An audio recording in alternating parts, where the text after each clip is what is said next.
Hey everyone, it's Drama here. Today, we're diving into the wonderful world of English sentences. Sounds thrilling, right? But trust me, understanding sentence structure is like figuring out how to navigate the London Underground. Once you know it, you'll feel like a pro. Let's talk about subjects and predicates. Alright, let's get into the nitty-gritty. Every sentence has two main parts: the subject and the predicate.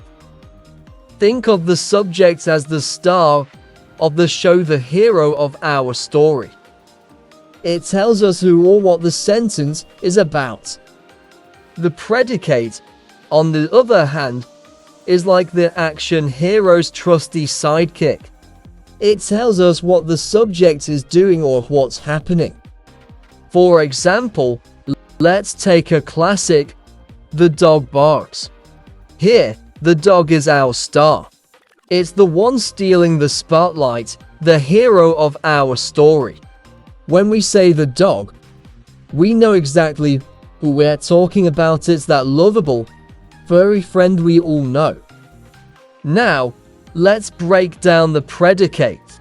Barks is not just a word, it's a powerful action that tells us what the dog is doing. Imagine the scene. You're outside, and you hear that familiar sound.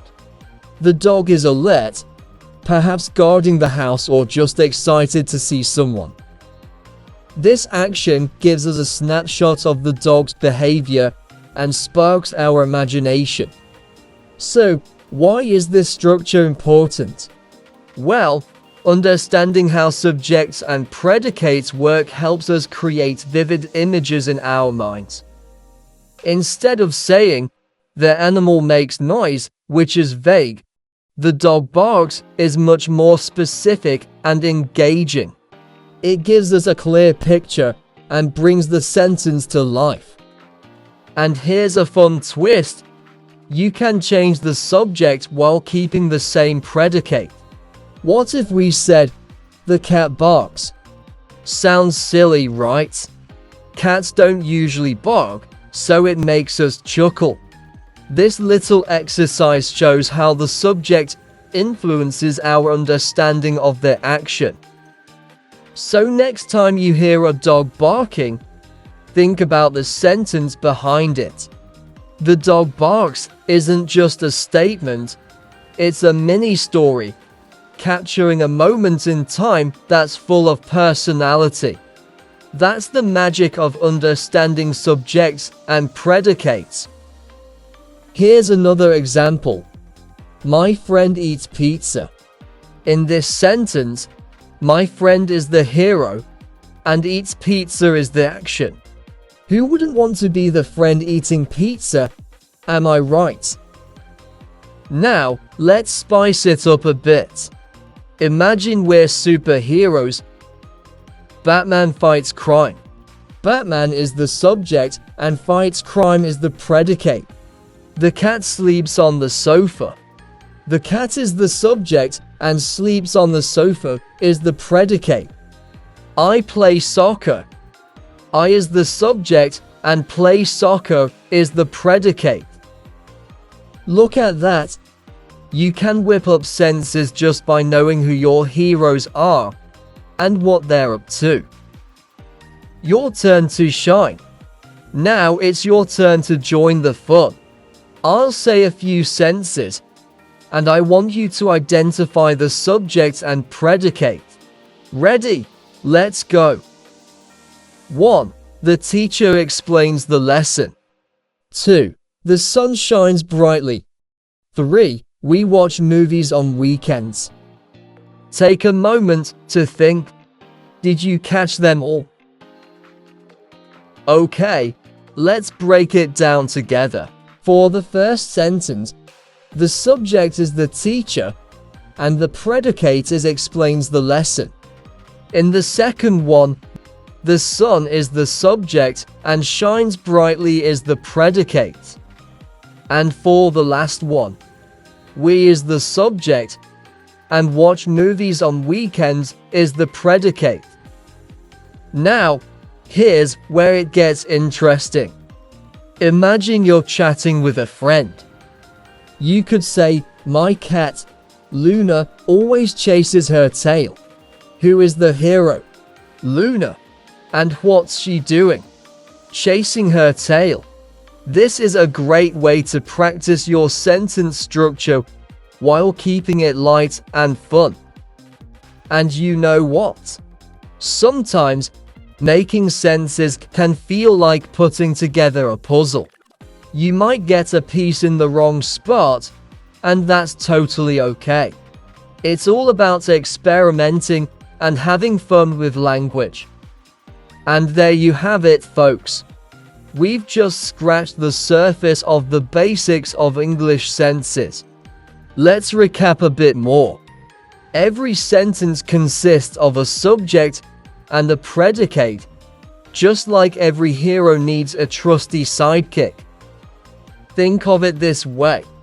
The subject is the character we're following in our story, while the predicate tells us what kind of adventure that character is on. Now, why is this important? Understanding this structure helps you create clear and meaningful sentences. When you know your subject, you know who or what you're talking about. When you understand the predicate, you can express actions, feelings, and states of being. This clarity makes your communication more effective and engaging. Let's dive a bit deeper into examples. Picture this. The little girl dances happily. Here, the little girl is our subject, and dances happily tells us what she's doing and how she feels while doing it. The addition of happily brings the sentence to life, adding a layer of emotion and detail. Another example could be, "My dog loves to play fetch." My dog is the subject, and loves to play fetch is the predicate. This gives us a clear image of what the dog enjoys, making it relatable for anyone who has pets. And here's a fun tip. You can always mix and match subjects and predicates to create new sentences. For instance, instead of the little girl, you could say the tall boy, and instead of dances, you could say sings. This flexibility allows you to get creative with your language, helping you express different ideas and stories. So keep practicing. Grab a notebook and jot down some sentences. Try changing the subjects and predicates to see how they transform your ideas. Soon enough, you'll find yourself crafting sentences that not only convey your thoughts clearly, but also sound fantastic. With time and practice, you'll be writing like a pro, engaging your audience, and maybe even telling some epic stories of your own. Thanks for joining me on this little adventure into sentence structure, and I can't wait to see what you create next. Thanks for hanging out with me today. I had a blast, and I hope you did too. Keep learning and having fun, and I can't wait to see you in the next episode. Don't forget to like, subscribe, and drop a comment about your favorite sentences or any questions you might have. Until next time, see ya.